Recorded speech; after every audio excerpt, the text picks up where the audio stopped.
할렐루야. 오늘 은혜 받은 하나님의 말씀은 요한계시록 3장 7절부터 13절에 있는 말씀입니다. 제가 받들어 봉독하겠습니다. 빌라델비아 교회 사자에게 편지하라. 거룩하고 진실하사 다윗의 열쇠를 가지시니 곧 열면 닫을 사람이 없고 닫으면 열 사람이 없느니 그가 이르시되 볼지어다 내가 내 앞에 열린 문을 두었을 때 능히 닫을 사람이 없으리라. 내가 내 행위를 아노니 내가 작은 능력을 가지고서도 내 말을 지키며 내 이름을 배반하지 아니하였도다.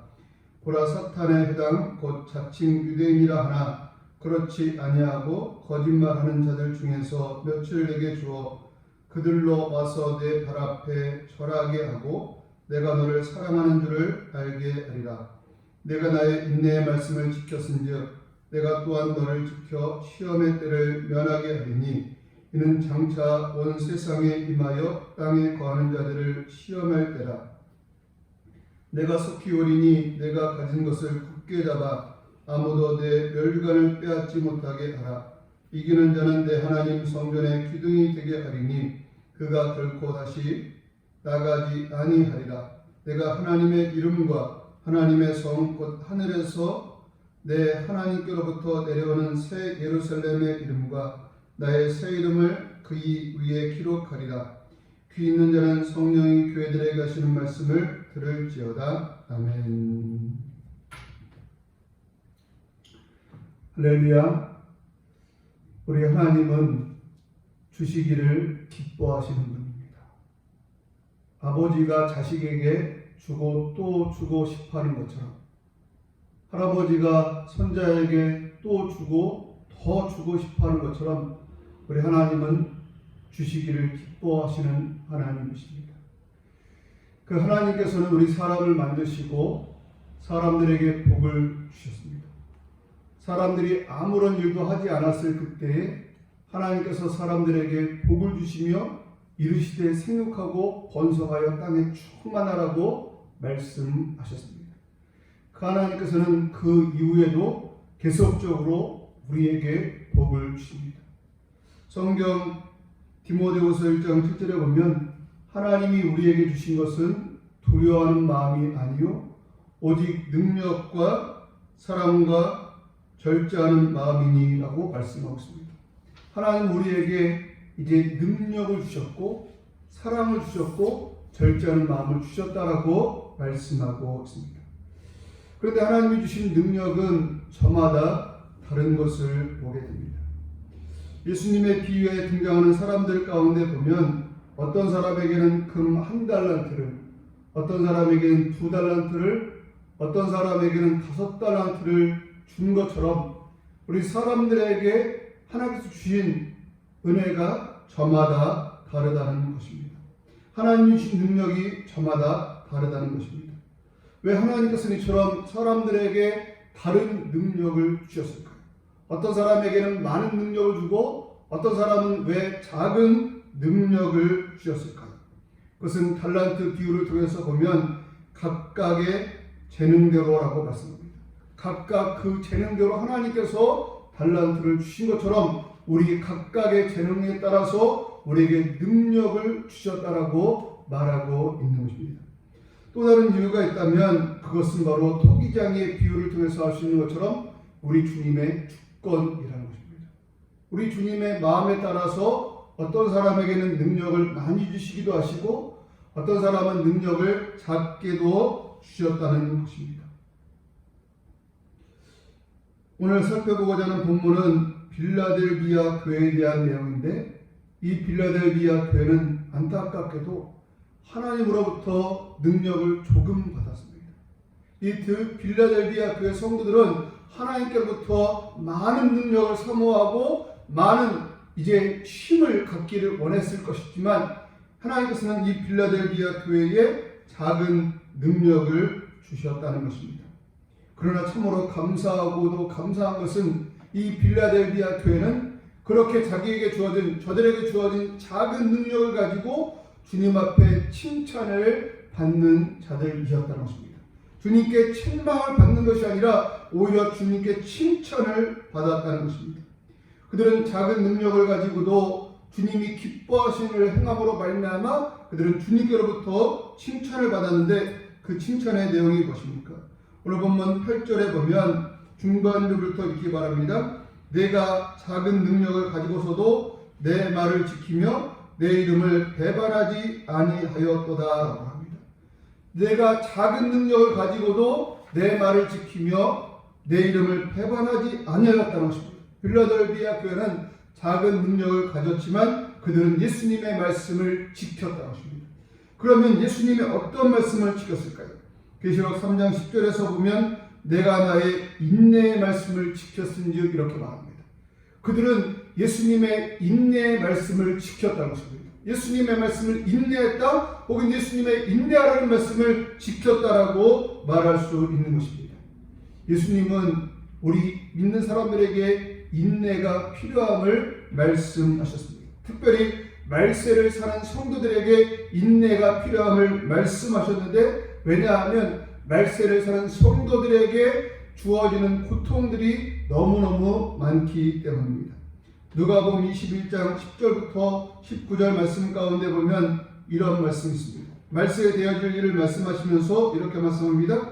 또 이르시되 민족이 민족을 나라가 나라를 대적하여 일어나겠고 곳곳에 큰 지진과 기근과 전염병이 있겠고 또 무서운 일과 하늘로부터 큰 징조들이 있으리라 라고 말씀하면서 이제 세상 가운데 전쟁의 소문이 들려지고 또 여러 가지 많은 자연재해가 있을 것을 말씀하고 있다는 것입니다. 그러면서 이때에 이제 많은 고난과 혼란이 있을 것을 말씀하는데 이렇게 말씀합니다. 이 모든 일 전에 내 이름으로 말미암아 너희에게 손을 대어 박해하며 회당과 옥에 넘겨주며 임금들과 집권자들 앞에 끌어가려니와 이 일이 도리어 너희에게 증거가 되리라 합니다. 예수님의 이름으로 말미암아 이제 고난이 있을 것을 말씀하고 있습니다. 그러면서 말씀하시기를 이제 심지어 부모와 형제와 친척과 벗이 너희를 넘겨주어 너희 중에 몇이 죽게 하겠고 라고 하고 있습니다. 이제 그 고난은 외부로부터만 있는 것이 아니라 형제, 자매, 일가 친척으로 말미암아 고난이 있을 것을 이렇게 말씀하셨습니다. 그러면서 말씀하시기를 너희의 인내로 너희의 영혼을 얻으리라 라고 말씀하셨습니다. 이처럼 고난이 있을 것인데 그때 너희가 인내해야지 너희의 영혼을 얻을 것이다 라고 말씀하시면서 우리에게 인내할 것을 말씀하셨습니다. 바로 이 교회는 그와 같이 인내하는 교회였다는 것입니다. 빌라델비아 교회는 이 예수님의 말씀처럼 고난이 있었고 혼란이 있었고 역경이 있었지만 그런 혼란 가운데서 그들은 인내하였다는 것입니다. 또한 이들은 그 작은 능력을 가지고 예수님의 이름을 배반하지 아니하였다라고 말씀하고 있는 것입니다. 이들은 입술로 예수님의 이름을 배반하지 않았다는 것입니다. 이것은 다르게 표현하면 예수님을 부인하지 않았다, 믿음을 부인하지 않았다라고 표현할 수 있을 것인데 이들은 그 작은 능력을 가지고 예수님의 이름을 배반하거나 또 예수님의 이름을 부인하거나 예수님을 믿는 믿음을 부인하지 않았다는 것입니다. 그들이 그처럼 믿음을 부인하지 않을 수 있었던 그 이유가 무엇입니까? 그것은 그들이 믿음이라는 뿌리가 있었기 때문입니다. 하나님께서 자신들을 사랑하고 계시고 또 자신들에게 은혜를 베풀고 계시고 또 자신들을 붙들고 있다는 그 믿음이 있었기에 그들은 그 믿음 가운데 작은 믿음이지만 그 믿음 가운데 그들은 이제 예수님을 부인하지 않았다는 것입니다. 배반하지 않았다는 것입니다. 누가복음 8장에 보면 예수님께서 씨 뿌리는 비유를 말씀하셨는데 그 비유 가운데 보면 돌밭에 떨어진 씨의 비유가 있습니다. 다른 곳에서는 이제 바위 위에 있다라고도 말하는데 누가복음에서는 바위 위에 떨어진 씨앗으로 말씀하는데 거기서 보면 이렇게 말합니다. 바위 위에 있다는 것은 말씀을 들을 때 기쁨으로 받으나 뿌리가 없어 잠깐 믿다가 시련을 당할 때에 배반하는 자요라고 합니다. 뿌리가 없으면 배반할 수밖에 없다는 것입니다. 우리가 믿음이 있으면 배반하지 않을 수 있지만 믿음이 없다면 기쁨으로 받지만, 기쁨으로 듣지만 이제 배반할 수 있다는 것입니다. 그러면 좋은 밭에 있고 열매 맺은 사람은 어떻습니까? 누가복음 8장 15절에 보면 좋은 밭에 있다는 것은 착하고 좋은 마음으로 말씀을 듣고 지키어 인내로 결실하는 자니라 라고 말씀합니다. 이 빌라델피아 교회는 자신들에게 주어진 그 작은 능력으로 이제 믿음으로, 작은 믿음으로 이제 하나님을 붙들고 하나님을 의지하며 이제 그 믿음 가운데서 흔들리지 아니하고 참고 인내하는 가운데 이들이 주님께로부터 칭찬을 받는 자들이 되었다는 것입니다. 바라는 성도들도 이 빌라델비아 교회처럼 우리 참고 인내할 수 있는 우리가 될 수 있기를 주님의 이름으로 축복합니다. 우리 믿음의 뿌리를 이제 주님 앞에 단단히 고정시키고 주님 앞에 꼭 붙어서 우리 믿음을 지킬 수 있는 우리가 될 수 있기를 주님의 이름으로 축복합니다. 우리 예수님께서는 이 빌라델비아 교회를 향해서 이제 세 가지 약속을 주고 있는데, 먼저는 이렇게 말씀합니다. 내가 너를 사랑하는 줄을 알게 하리라 말씀합니다. 3장 9절을 보면 보라 사탄의 회당 곧 자칭 유대인이라 하나 그렇지 아니하고 거짓말하는 자들 중에서 몇을 내게 주어 그들로 와서 내 발 앞에 절하게 하고 내가 너를 사랑하는 줄을 알게 하리라. 아멘. 이 빌라델비아 교회는 주님께서 자신들을 사랑한다는 것을 분명히 믿고 알고 있었지만, 고난이 오고 또 기도해도 기도가 잘 응답되지 않을 때에 그들 마음 가운데 우리가 이렇게 힘들게 믿음을 지키고 있는데 하나님 우리를 사랑하는 것이 맞는가? 이렇게 오해했을 것입니다. 그 오해를 풀기 위해서 주님은 약속하시기를 내가 너희를 사랑하는 줄을 알게 하겠다라고 말씀하고 있다는 것입니다. 우리 주님은 우리를 사랑하고 있습니다. 우리가 주님의 사랑을 의심하는 그 순간에도 우리 주님은 우리를 사랑하시고 우리에게 은혜를 베풀어 주고 계심을 늘 기억하며 살 수 있는 우리가 될 수 있기를 주님의 이름으로 축복합니다. 또 우리 예수님께서 하시는 약속의 말씀이 무엇입니까? 그것은 시험의 때를 면하게 하겠다라고 말씀하고 있는 것입니다. 10절을 보면 내가 나의 인내의 말씀을 지켰은즉 내가 또한 너를 지켜 시험의 때를 면하게 하리니 이는 장차 온 세상에 임하여 땅에 거하는 자들을 시험할 때라라고 말씀하고 있습니다. 우리 예수님께서 뭐라고 말씀하시냐면 내가 나의 인내의 말씀을 지켰은즉 내가 또한 너를 지켜라고 했습니다. 내가 내 인내의 말씀을 지켰으니 또 내가 너를 지킬 것이다 라고 말씀하셨습니다. 이 말씀을 통해서 우리가 기억할 것은 하나님의 사랑이 때때로는 이제 일방적이지 않다는 것입니다. 우리 하나님은 우리가 아무런 일도 하지 않았을 때 하나님께서 복을 주시며 생육하고 번성하라고 말씀하셨던 그 주님이시지만 우리 하나님의 사랑은 때때로 조건적일 때가 있다는 것입니다. 마태복음 10장 32절로 33절에 보면 이렇게 말씀합니다. 누구든지 사람 앞에서 나를 시인하면 나도 하늘에 계신 내 아버지 앞에서 그를 시인할 것이요 누구든지 사람 앞에서 나를 부인하면 나도 하늘에 계신 아버지 앞에서 그를 부인하리라 말씀했습니다. 우리가 주님을 시인하면 주님도 우리를 시인하고 우리가 주님을 부인하면 주님도 우리를 부인할 것이라고 말씀하고 있습니다. 우리가 주님의 인내의 말씀을 잘 지키면 주님께서도 우리를 시험 가운데서 건지시지만 우리가 주님의 인내의 말씀을 지키지 아니하시면 우리 주님께서도 우리를 돌보지 않을 것이다 라고 말하는 것일 수도 있다는 것을 기억하면서 우리가 말씀을 잘 지켜야 할 수 있는 우리가 될 수 있기를 주님의 이름으로 축복합니다. 또 예수님께서는 이제 이 빌라델비아 교회에 약속을 주고 계시는데 바로 속히 오시겠다라고 약속하고 있다는 것입니다.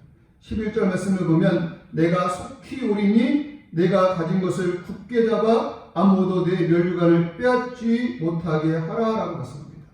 우리 주님께서 이 빌라델비아 교회에 하나님의 은혜를 주시고 이제 그들에게 멸류관을 주셨는데 그것을 빼앗기지 않도록 하라라고 말씀합니다. 그러면서 우리 주님께서 속히 오시겠다라고 말씀하고 있습니다.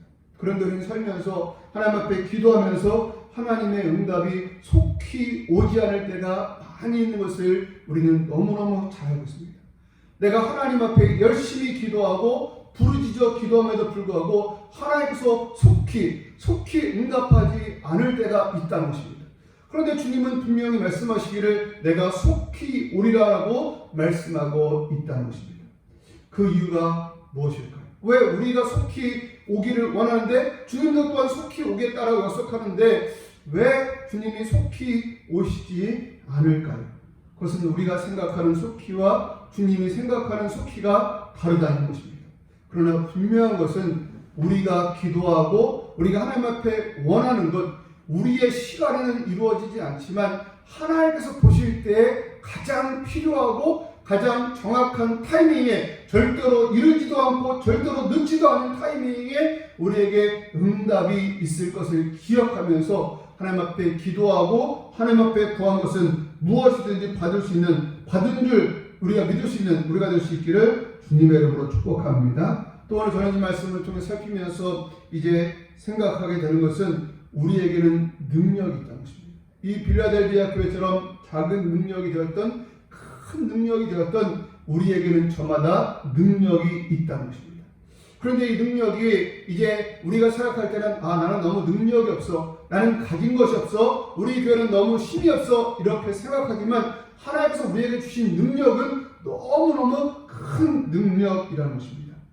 우리 예수님께서는 제자들에게 이제 능력을 주셨습니다. 그들에게 이제 권세를 주셨습니다. 그들은 손에 가진 것이 없고 눈에 보이는 것이 없기 때문에 우리는 할 수 있는 것이 없어라고 생각했을지 모릅니다. 그러나 주님의 말씀을 들어보면 아주 놀라움을 금할 수 없습니다. 요한복음 14장 12절에 보면 이렇게 말씀합니다. 내가 진실로 진실로 너희에게 이르노니 나를 믿는 자는 내가 하는 일을 그도 할 것이요 또한 그보다 큰 일도 하리니 이는 내가 아버지께로 감이라 하셨습니다. 우리 예수님께서 말씀하시기를 나를 믿는 자는 내가 하는 일을 그도 할 것이요 이보다 큰 일도 할 것이다 라고 말씀하셨습니다. 우리 예수님께서는 우리에게 예수님보다도 더 큰 일도 할 수 있는 그런 능력도 주셨다는 것입니다. 그러기에 바울은 빌립보서에서 말씀하시기를 내게 능력 주시는 자 안에서 내가 모든 것을 할 수 있느니라 라고 이렇게 고백하고 있다는 것입니다. 우리 주님은 우리에게 능력을 주셨습니다. 우리 주님보다도 더 큰 일을 할 수 있는 능력도 주셨고 또 모든 일을 할 수 있는 능력을 주셨다는 것입니다. 다만 우리가 그 사실을 기억하지 못하고 또 그 일을 행하지 아니함으로 시도조차 하지 아니함으로 우리가 행하지 못하는 경우가 너무너무 많이 있음을 기억하면서 주님이 우리에게 주신 능력을 활용해서 능력과 또 하나님께서 주신 기도의 찬스를 우리가 사용해서 하나님 앞에 영광 돌리는 일들, 하나님 앞에 큰 일들을 감당할 수 있는 또 오늘 빌라델비아 교회처럼 칭찬받는 일들을 행할 수 있는 우리들 모두가 될 수 있기를 주님의 이름으로 축복합니다. 아멘.